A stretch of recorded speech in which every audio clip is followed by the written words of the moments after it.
How you doing, guys? It's Alessandro here from Spicymoustache with some new tips in order to help you create in your own green area, indoor or outdoor, following the principle of do as nature does. When you start a garden, people usually get overexcited and they tend to buy loads of different plants that will end up not eaten, or eventually they will gift it to friends and family if they manage to harvest something out of it. The first thing to do would be to think about vegetable that you eat more often and organize your garden based on what you eat. For example, onions are something that could be used as a base for different dishes. However, for some people their flavor is too intense and they take up space when growing. So dig up that like button, and today I'll show you all you need to know to grow spring onions, the perfect compromise for a small space with a milder flavor.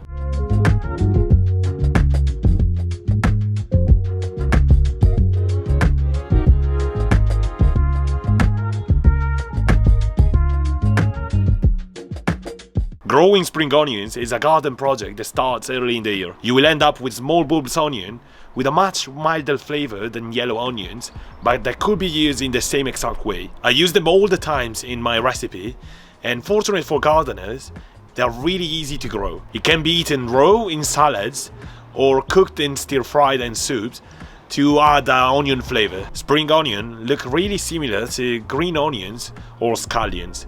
However, they have a small bulb at the end instead of a flatter white area. The flavor of spring onions, it's more intense than scallions or green onions.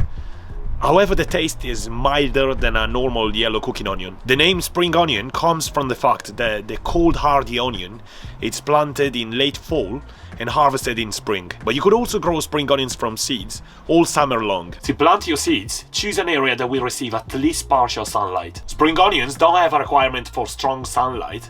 However, most vegetables need a moderate source of light to grow well. I grow my spring onions in a spot that gets morning shade and afternoon sunlight after about 1 p.m. and they grow really good. Seeds for spring onions are sown when the weather is moderate and the danger of frost has passed completely. However, don't wait until it gets really hot or the crop will suffer. There are many different varieties that could be sown at different stages throughout the year.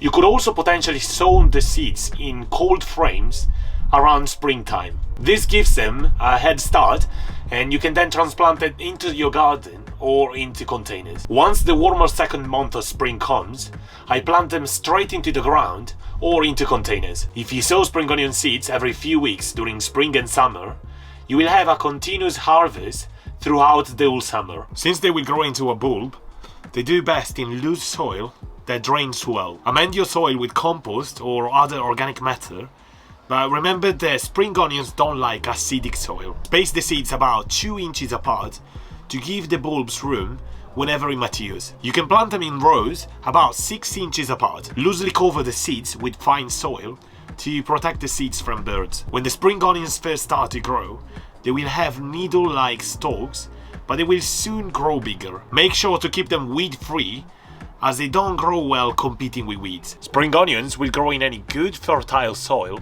provided it is well draining. Prepare the ground in advance by getting your soil down to a fine texture. I usually sift my soil to make sure to remove any rock or small impediment for the growth of the bulbs. I grow spring onions in my raised beds, which I made by following the stratification system of EBOOK culture. I made a whole video about this, and you can find it by clicking the link in the right corner of the screen. Shortly, what I do is basically to put wooden branches at the bottom, top up with wood chips, unfinished compost and good potting soil. I top all my raised beds once a year with a layer of compost and a thick layer of mulch to repel weeds, retain moisture and protect the soil. Using this stratification system and topping up with compost creates the perfect substrate, and you don't need to apply any other kind of fertilizer for your spring onions. Alternatively, if you didn't make any raised bed or if you're planting in pots, you can use a granulated slow release fertilizer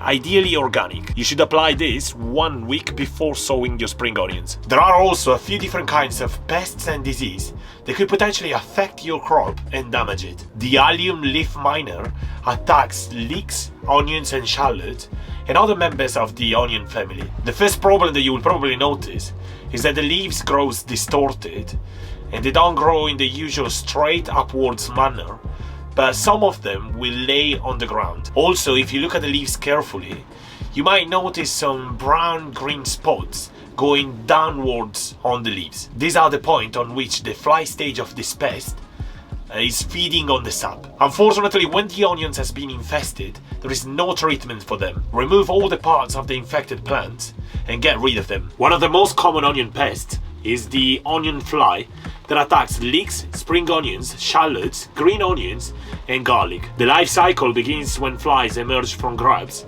in May-June. They are able to overwinter on the soil or debris on the ground. The fly are slightly smaller than house flies, but in reality they all look the same on naked eye. They lay eggs on the leaves of young onion plants on ground level. However, the eggs are really hard to spot because they're really small. The eggs hatch into maggots after 3 to 4 days and they are roughly 10 millimeters long and whitish. It is the actual maggots and not the flies that cause all the damages to your onion plant. Unfortunately, even in this case, if there is an infestation, there is no treatment for your bulbs. Dig the affected plants as soon as you identify the damage and dispose of them. Of all the pests and disease, white rot fungus is definitely the worst and it's pretty common, especially in allotments. One of the most common features of white rot is that by the time that you notice that your plants are infected, it will be too late because they will be severely damaged. If you dig up one of your onions, it will look like rotten and the bottom part is also soft to the touch. It takes about 8 weeks for the spring onions to mature. Your spring onions will be ready to harvest when they reach 6 inches tall and ½ inch thick. If you're allowed your spring onions to grow for a longer period of time, just make sure to not let them grow thicker than 1 inch or the flavor will be really weak. To harvest your spring onion, gently pull from the base of your spring onion and tug it out of your soil. A small garden spade or garden shovel, they are ideal to help you to gently pull it out of your soil. I sowed my spring onions pretty close to each other as I always try to condense as many things as possible and maximize the harvest in a small space. As you can see, they developed nicely and they're still growing really good even if in such a dense plantation. You could also harvest just the green leafy part of your spring onions by using some garden snips